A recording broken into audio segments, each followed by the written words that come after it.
बाद पवन जी एक भी बार वहां पे नहीं गए।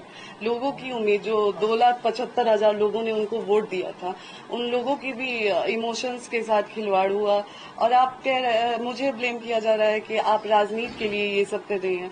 राजनीति के लिए तो आप इतने गिर चुके हैं कि आज आप जो 2,75,000 लोगों ने आपको वोट दिया है, आप उनके भी नहीं हुए। आप अपनी पत्नी का तो छोड़िए, आप तो किसी के नहीं हुए। तो चुनाव के लिए, राजनीति के लिए मैं गिर रही हूँ या आप गिर रहे हैं?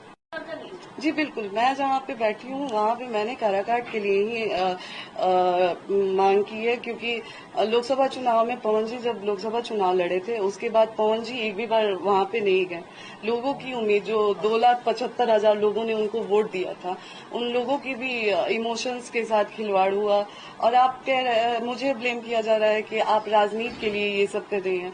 राजनीति के लिए तो आप इतने गिर चुके हैं कि आज आप जो 2,75,000 लोगों ने आपको वोट दिया है, आप उनके भी नहीं हुए। आप अपनी पत्नी का तो छोड़िए, आप तो किसी के नहीं हुए। तो चुनाव के लिए, राजनीति के लिए मैं गिर रही हूँ या आप गिर रहे हैं?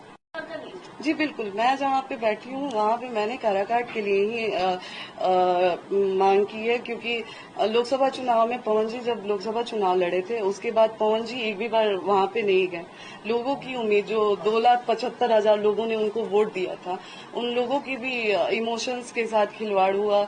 और आप मुझे ब्लेम किया जा रहा है कि आप राजनीति के लिए ये सब कर रही हैं। राजनीति के लिए तो आप इतने गिर चुके हैं कि आज आप जो 2,75,000 लोगों ने आपको वोट दिया है, आप उनके भी नहीं हुए।